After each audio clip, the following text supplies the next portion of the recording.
C'est un droit fondamental. Je suis absolument pas d'accord avec vous. Oui, mais voyez-vous, depuis l'automne 2024, il y a encore eu des évolutions par rapport aux soins de fin de vie avec l'entrée en vigueur des demandes médicales d'aide à mourir anticipées prévues à l'article 29.1 sur la loi concernant les soins de fin de vie. Oui, mais il faut protéger les personnes qui pourraient agir avec des conséquences irréversibles sur leur santé qui sont dans une situation de vulnérabilité. C'est pour ça que l'article 29.1 établit les critères qui permettent aux majeurs de prendre des décisions éclairées et qui permettent d'éviter les abus. Mais expliquez-moi pourquoi votre client devrait y avoir accès. Maître Lavoie, soyons honnêtes, Madame Tremblay a fait sa demande dans le respect total de cette loi. Elle est majeure et apte à consentir aux soins. Aussi, elle est assurée et ses choix sont conscients et lucides, ce qui est un autre critère essentiel.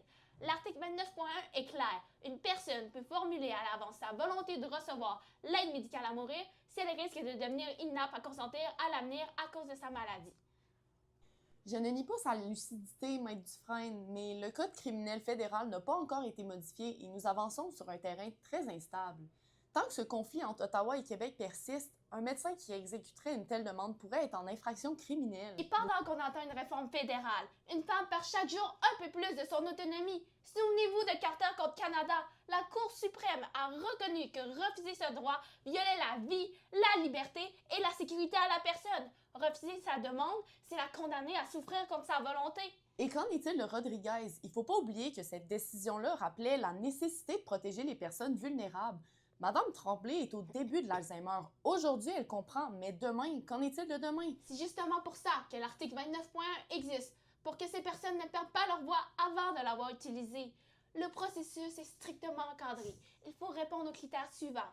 D'abord, Madame Tremblay doit être majeure, conformément à l'article 153 du Code civil du Québec, et apte à consentir aux soins au moment où elle formule la demande anticipée d'aide médicale à mourir, selon les 5 éléments établis pour établir l'inaptitude ou l'aptitude dans la jurisprudence FD contre le Centre universitaire de McGill.